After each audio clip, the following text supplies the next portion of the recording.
खबर सुनेगी, आज नहीं तो कल सुनेगी। और मोदी जब जब डरता है पुलिस को आगे करता है, और मोदी जब जब डरता है पुलिस को आगे करता है। यूजीसी यानी कि यूनिवर्सिटी ग्रांट कमीशन के नए नियमों के विरोध में ब्राह्मण मोदी सरकार के खिलाफ लामबंद हैं। इन नियमों के वापस होने तक सवर्ण समाज अपना विरोध जारी रखने की कस्में खा रहे हैं। पहले जंतर मंतर और अब दिल्ली के रामलीला मैदान से सवर्ण सरकार के खिलाफ बिगुल फूंक रहे हैं। प्रदर्शन में शामिल होने के लिए देश के कोने कोने से सवर्ण समाज का हुजूम पहुंच रहा है। विरोध प्रदर्शन में 40 से ज्यादा सवर्ण समाज के संगठन शामिल हो रहे हैं, जिसमें सवर्ण आर्मी, ब्राह्मण महासभा, जन कल्याण समिति जैसे संगठन शामिल हैं। नमस्कार, मेरा नाम है शैलेंद्र वर्मा और आप देख रहे हैं खबर खजाना। सवर्णों का आरोप है कि केंद्र की मोदी सरकार उन्हें और उनके बच्चों को दबाने की कोशिश कर रही है, लेकिन मोदी सरकार अपने इस मंसूबे में कामयाब नहीं होगी। आज लाखों की संख्या में प्रदर्शनकारी दिल्ली के रामलीला ग्राउंड से सरकार के खिलाफ हुंकार भरने की तैयारी में हैं। देश भर में यूजीसी के नए नियमों का जमकर विरोध हो रहा है, जिसमें अलग अलग राज्यों के सवर्ण संगठन यूजीसी रोल बैक के नारे लगा रहे हैं। विरोध की आग तब तक थमने वाली नहीं है जब तक मोदी सरकार इन नियमों को वापस नहीं लेती है। यूजीसी के विरोध में सिर्फ ब्राह्मण, ठाकुर और वैश्य ही शामिल नहीं है, बल्कि संतों का भी एक तबका इसके विरोध में आवाज बुलंद कर रहा है। संत समाज का कहना है कि भाजपा जिन सवर्णों के दम पर सत्ता के मजे ले रही है, अब उन्हें ही रौंदने पर आमादा है।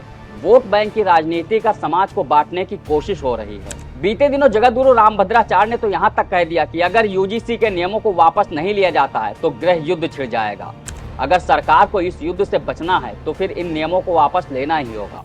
सरकार को कड़े शब्दों में चेतावनी देते हुए उन्होंने क्या कहा, आप भी सुन लीजिए। यूजीसी एक्ट की क्या आवश्यकता थी यहाँ?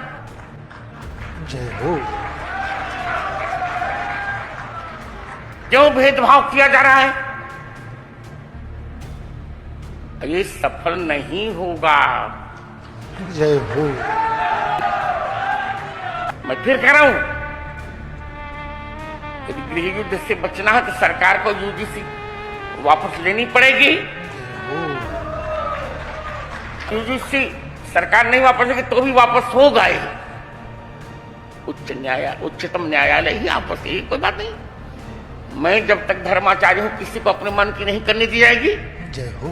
वहीं दूसरी तरफ यूपी के हर कोने से विरोध की ज्वाला भड़क रही है। पूर्वांचल से लेकर पश्चिमी यूपी तक सवर्णों का गुस्सा 7वें आसमान पर है। बागपत जिले के बड़ौत में ब्राह्मण समाज देश खाप की बैठक हुई, जिसमें बागपत जिले के सवर्णों से ये अपील की गई कि दिल्ली में आयोजित होने वाले प्रदर्शन में ज्यादा से ज्यादा लोग शामिल होकर अपना विरोध दर्ज कराएं। दूसरी तरफ मुजफ्फरनगर में ब्राह्मण महासभा ने यूजीसी के नए प्रावधानों के विरोध में 8 मार्च को दिल्ली में हो रहे प्रदर्शन में शामिल होने का ऐलान किया। उधर सवर्णों के ऐलान से डरी मोदी सरकार अब उनकी आवाज को दबाने की कोशिश कर रही है।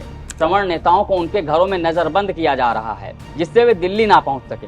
सवर्ण आर्मी के चीफ सर्वेश पांडे को बहराइच पुलिस ने उनके घर में ही नजरबंद कर दिया। सरकार के इस रवैये को लेकर सर्वेश पांडे ने कहा कि क्या उनके आंदोलन करने से कानून व्यवस्था बिगड़ जाएगी?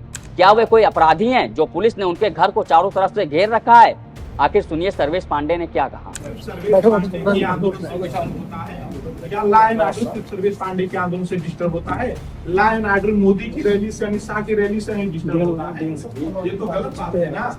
सर्वेश पांडे ने ऐलान किया है कि जब तक यूजीसी के काले नियम वापस नहीं लिए जाते, ये संघर्ष ऐसे ही चलता रहेगा। उन्होंने अपने विरोधियों को खुली चुनौती देते हुए कहा कि कितनी भी साजिशें हों, लेकिन ये लड़ाई रुकने वाली नहीं है। फिलहाल इस खबर में इतना ही। बाकी देश दुनिया की खबरों के लिए देखते रहिए बतकही चौक। नमस्कार। New public inter college Lucknow, admission open. For more information call 0522 282232 और 7755 089585।